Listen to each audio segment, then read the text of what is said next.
አትጨነቁ። ጭንቀት ጸሎትን ያስተጓጉላል፣ እምነት መጉደል ነው እንዲህ ያለው ነገር። ስለ ሁሉም ነገር እግዚአብሔር ያስብልኛል በሉ። እስኪ ሁላችሁ እግዚአብሔር ያስብልኛል በሉ። ማን ያስብልኛል? እግዚአብሔር ያስብልኛል ካላችሁ ልባችሁ ይሰበሰባል። ራበኝ ብለህ የምትጠረጥረኝ መና ሳወርድ ያደረግኩትን ኃይሌን የተረስተኸው ነው። ፈራው የምትለኝ በኃይል ከፍዬ ማሻገሬን የጥለኸው ነው። እግዚአብሔር ያስብልኛል። ግድፍ ላይ ለእግዚአብሔር ህሊናከ ወውቱ ሲሰከ ህሊናህን በእግዚአብሔር ላይ ጣል፣ እርሱም ይመግብሃል። እሱ ስለ እናንተ ያስባልና የሚያስጨንቃችሁን ነገር በእርሱ ላይ ጣሉት። ባለቤቱም መኑ እምኔክሙ በተክዞ ዘይክል ወስኮ አሐደ እመተ በዲበ ቆሙ።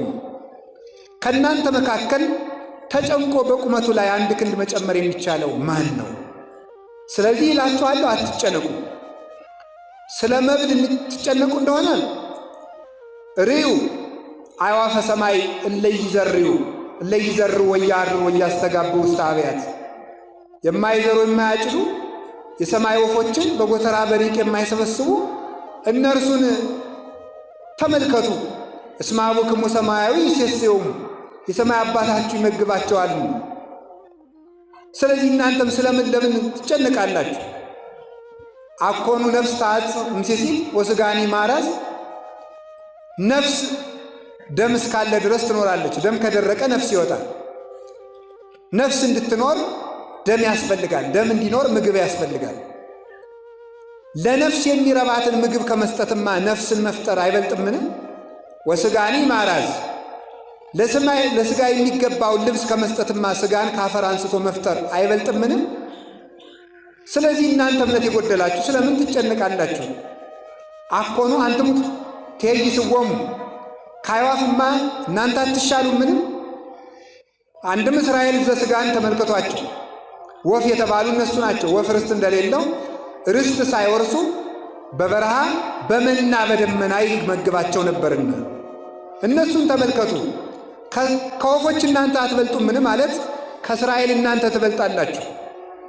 እስራኤል የሚወርሱት የምድር ርስት፣ የወጡት ያመለጡት ከምድር ጠላት፣ የሚጠፋላቸው የምድር ጠላት እንዲህ ያለ ነው።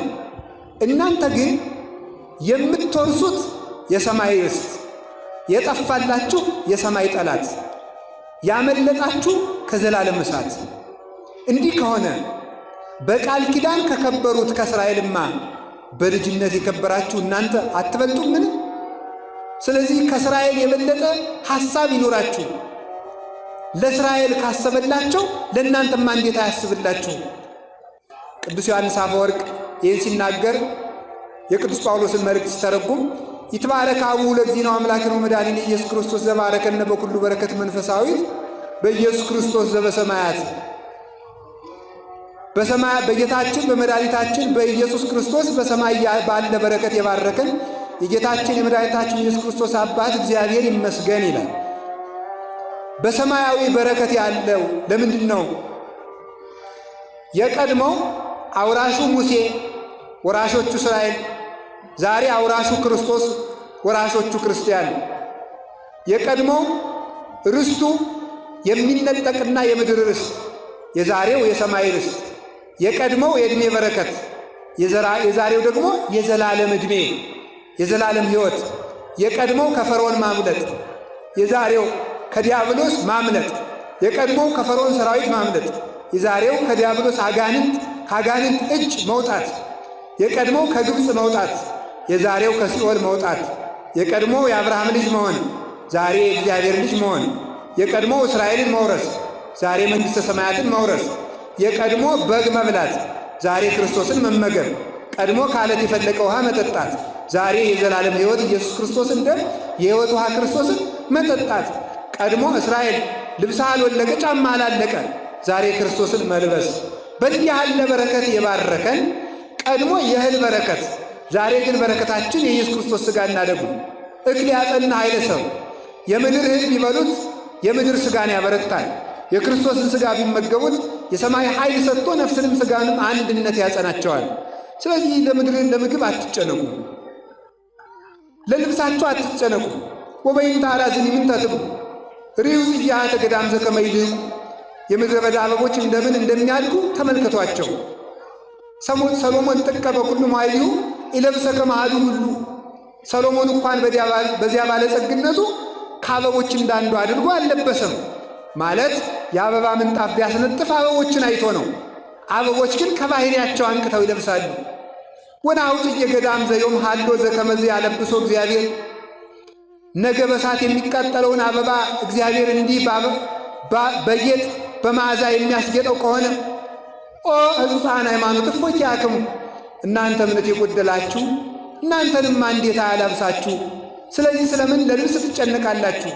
አንድም ነገ በገሃነም የሚቃጠለውን አረሚ አሕዛብ እግዚአብሔር እንዲህ የሚመግበው ከሆነ እናንተንማ እንዴት አይመግባችሁ? ስለዚህ አላቸው ወበይንተ ዝብለክሙ የተተክዙን ዘትብሉ። ስለዚህ እላችኋለሁ እንዲህ እያላችሁ አትጨነቁ። ምንተ ንበልዕ ወምንተ ንሰቲ ወምንተ ንትከደን፣ ምን እንበላለን፣ ምን እንጠጣለን፣ ምን እንለብሳለን አትበሉ።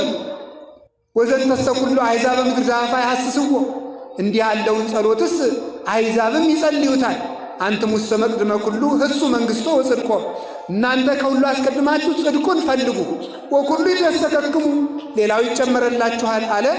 ሌላው ዳረጎት ነውና በጽድቅ ላይ የምድር ሀብት ይጨመረላችኋል ማለት ነው። ሊቁ ቅዱስ ዮሐንስ አፈወርቅ ይህንን ሲተረጉም ምን አለ? ንሕነሰ ወለጥነ ሥርዓቶ ለእግዚአብሔር፣ እኛ የእግዚአብሔርን ሥርዓት የእግዚአብሔርን ሕግ አገላበጥ ነው አለ። እሱ አስቀድማችሁ ጽድቁን ፈልጉና የምድሩን እጨምርላችኋለሁ ብሎ ነበረ። እኛ ግን መጀመሪያ የምድሩን ኋላ ጽድቁን ስለምንፈልግ ወበይንተ ዝንረክብ ለዛቲ ወይልን ታክቲ፣ በዚህ ምክንያት እኛ የሰማዩንም አናገኝም የምድሩንም አናገኝም ብሎ ይነገራል። ስለዚህ ስለምንም ነገር አትጨነቁ። የሚገሉ ሰዎች ያስፈራሯችሁ እንደሆነ ደግሞ እንዲህ ብላችሁ አስሙ። ኢትፍርህዎሙ ለእለ ይቀትሉ ሥጋክሙ ወለነፍስክሙ እሰይክሉ ቀቲሎታ። ሥጋችሁን የሚገሉትን አትፍሩ፣ ነፍሳችሁን መግደል አይቻላቸውምና።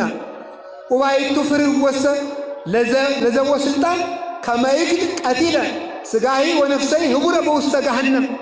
ነፍስንም ሥጋንም አንድ አድርጎ በገሃነም መቅጣት የሚቻለውን እርሱን ፍሩት። በሥጋችሁን የሚገሉትን ግን አትፍሯቸው።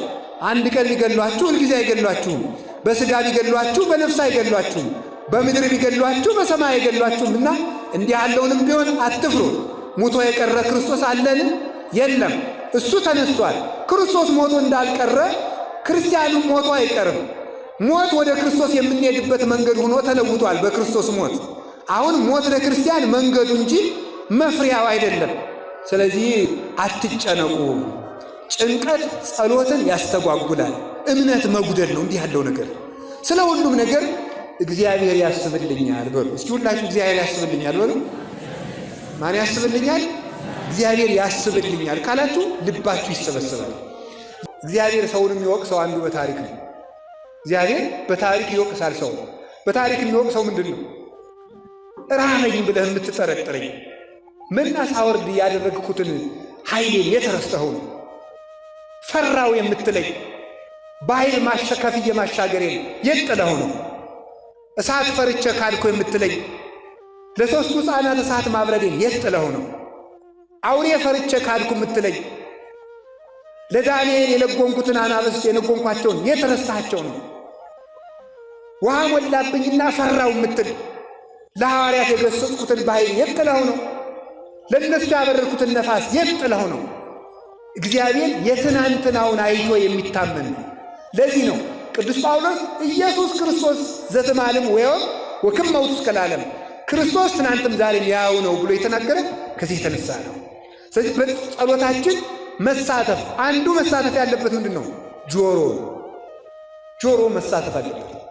ጸሎት ስጸልይ በቃ ሳላውቀው ከአትብ ገጽ የጀምሬ ደርሼ የእሑድ ውዳሴ ማርያም ደርሼ ያገኘውን ምን ላድርግ ይላል። ሁሉም ሰው እንደዚህ ይህን ጥያቄ ይጠይቃል። ግን መልሱ ምንድን ነው? መስማት ነው። ማወቅ የሚገባን ደግሞ እግዚአብሔር ታላቅ ታምር አድርጎ ጸሎተኛ ሰው እንደማያደርገን ማወቅ አለብን። እግዚአብሔር ጸሎተኛ ሰው እንዲያደርጋችሁ ከፈለጋችሁ አትድከሙ፣ አያደርጋችሁ።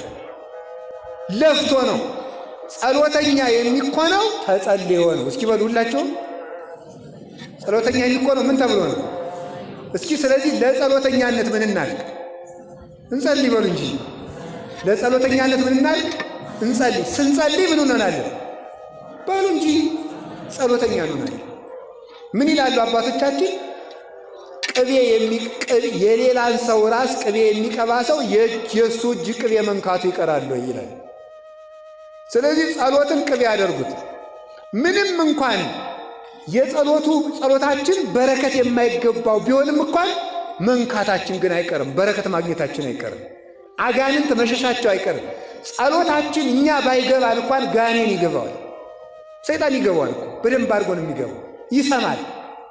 ይሄ ሰውዬ ነው የሚለው እኮ ይህ ሰውዬ ዛሬ አንድ አሁን ስማት የደገመ ነገማ 150 ዳዊት ይደግማል። ስለዚህ ሳይርቅ በቅርቡ ሳይደርቅ በርጥቡ ይህን ሰውዬ አሁን ላስቀር ብሎ እኮ ነው የሚያሰናክለኝ። እውነቴን የምነግራችሁ ሰይጣን የሚንቀው ጸሎት የለም፣ እግዚአብሔርም የሚንቀው ጸሎት የለም። ሁሉንም ሰው ይሰማል እግዚአብሔር። እንዲያውም እግዚአብሔር ኃጢአተኞችንም ይሰማል። አላችሁን? እግዚአብሔር ከሁላችን ጋር ይሁን። ስለዚህ ያንን ጸሎት ምን ማድረግ ይጠበቅብናል ሲባል መስማት። የራሳችሁን የምታነቡትን ነገር ማዳመጥ አለባችሁ። ጆሮአችሁን ተቆጣጠሩት። እንዲህ ተብሎ ነው የሚታደግ ማለት ነው። ስለዚህ አፍ ለጆሮ ያቀብላል። ጆሮ ለማን ያቀብላል? በሉ እንጂ። ያን ጊዜ ልብ ምን ይሆናል? ይሰበሰባል። የምትጸልዩትን ነገር ስሙት፣ ምን እያለ እንደሆነ ማለት ነው። ምን እያለ እንደሆነ አሁን አቡነ ዘበሰማያትን ጸልየን ስንጨነቅ አይደንቃችሁ? እስቲ አሁን ተመልከቱ። አባታችን ሆይ በሰማያት የምትኖር ስምህ ይቀደስ። እሺ፣ በጣም ጥሩ። ከዛ ስም መንግሥትህ ትምጣ። እሺ፣ መንግሥተ ሰማያትን ስጠኝ ማለት ነው። ፈቃድህ በሰማይ እንደሆነች እንዲሁም በምድር ትሁን። የመላእክትን ይሁን ስጠኝ አልኩት። ከዛሳ የዕለት እንጀራዬን ስጠኝ። እንጀራችንን ደግሞ አገኘን በዚህ ውስጥ ማለት ነው። ከዛሳ በደላችን ይቅር በለን፣ የኃጢአት ስርየት አገኘን ማለት ነው። እኛም የበደሉንን ይቅር እንል ዘንድ ይቅር ባይ ልቡና ንጹሕ ልብ ስጠን አለና ደግሞ ንጹሕ ልብ ስጠን ብለን ስለ ሰብዕናችን ጸልን። ከዚያሳ አቤት ወደ ፈተና አታግባን፣ ወደ ፈተና አታግባን፣ መከራ ፈርተን አንተን ከመካድ አድነን ማለታችን ነው። ስለዚህ ፈተና እንዳይመጣብንም ጸልን። ከክፉ ሁሉ አድነን እንጂ በሰማይ እንደ በረዶ በምድር እንደ ዘንዶ ከታዘዘ መቅሰፍት አድነን አልነው። አዳነን። መንግሥት ያንተ ናትና መንግሥት ያንተ ስለሆነች ከዲያብሎስ መንግሥት አውጣኝ።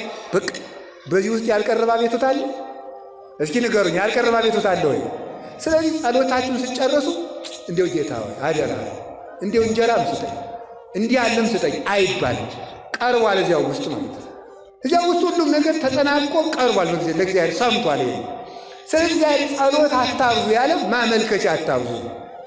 እንዲው ለልጄም ልብ ስጠው፣ ለጎረቤቶችም ልብ ስጣቸው፣ የሰው መውደዱን ስጠኝ፣ ሰው ሁሉ ያየኝ ሁሉ እንዲወደኝ አድርገኝ፣ ግርማ ሞገስም ስጠኝ፣ ገንዘቤንም ቢሆን አበርክተው፣ እየሰከርክ የገንዘቤንም በረከት ስጠኝ። እንደዚህ ብሎ የለም በእውነቱ ማለት ነው። የራሴን ድርሻ መወጣት ይገባል ማለት ነው። ስለዚህ እንዲህ ያለ የቃላት ድሪቶ አታብዙ። እንደ ፈሪሳውያን አትኑ። እስመ ይመስሎሙ በአብዝሖነ እባቦሙ ዘይሰምዖሙ እግዚአብሔር። ንግግር በማብዛት እግዚአብሔር የሚሰማቸው ይመስላቸዋልና። ስለዚህ እምነታችን ጸሎታችን ላይ መጣል አለብን። ያንን ስትሰሙት እዚህ ውስጥ ያልተናገሩ ደስ ይላቸዋል በእውነቱ ማለት ነው። እግዚአብሔርን አባቴ ብሎ ከመምጣት በላይ ምን ክብር አለ በእውነቱ ማለት ነው። እግዚአብሔርን አባት አድርጎ ከመመለስ በላይ አለ እንዴ? በፍጹም። ሀብት ያለው አባት አለኝ እኔ ይህን ነገር ይዘር በስንቱ አባት እንኳን እየተመካንበት አይደለም አይደለም? በሰረቁ አባቶቻችን እየተመካን አይደለም? በሌባ አባቶቻችን፣ በነፍሰ ገዳይ አባቶቻችን አይደለም ጀግንነት ብለን እየተጋደልን ያለ? በእግዚአብሔር አባትነት እንዴት ደስ አይልም? ደስ ብሎን እምነታችን በሱ ላይ ጥለን። ሕፃን ልጅ ሌላ ሰው ሲታቀፈው ነፍስ ከለየ በኋላ ያለቅሳል። እናቱ ስትታቀፈው ለጥ ብሎ ይተኛል። የእናቱ ጀርባ እንደሆነ አምኖ እኮ ነው ማለት ነው። ከዚህ በላይ ሕፃን ልጅ እናቱን ከሚያምናት ሁሉ በላይ በእግዚአብሔር ትከሻ ማረፍ አለብን። ልብ የሚሰበሰበው እንደዚህ ያለው እኔ አቅም የለኝም፣ አንተ ስለ እኔ አስብልኝ፣ እንዲያው እኔን ለራሴ ከማሰብ አድነኝ ማለት አለብን በእውነቱ ማለት ነው። እኔን ለራሴ ከማሰብ እንዲሁም አንድ ቅዱስ የበረሃ አባት ብሎ ጸለየ፣ ጌታዬ ሆይ ይህንን አድርግልኝ ብዬ ከመጸለይ አድነኝ፣ ይህን አድርግልኝ ከማለት እንዲሁ አድነኝ። አንተ ሳልጠይቅ ሁሉን አድርገህልኛል። ፍጠረኝ ብሎ የተፈጠረ የለማ። እንዲህ አድርገኝ ብሎ የተፈጠረ የለም። ስለዚህ እግዚአብሔር ሳንጠይቀው እንደፈጠረን ሳንጠይቀው የምንፈልገውን ይሰጠናል። እንዴት ብለን እንደምንለምነውም ራሱ አስተምሮናል። ስለዚህ መስማት አለብን።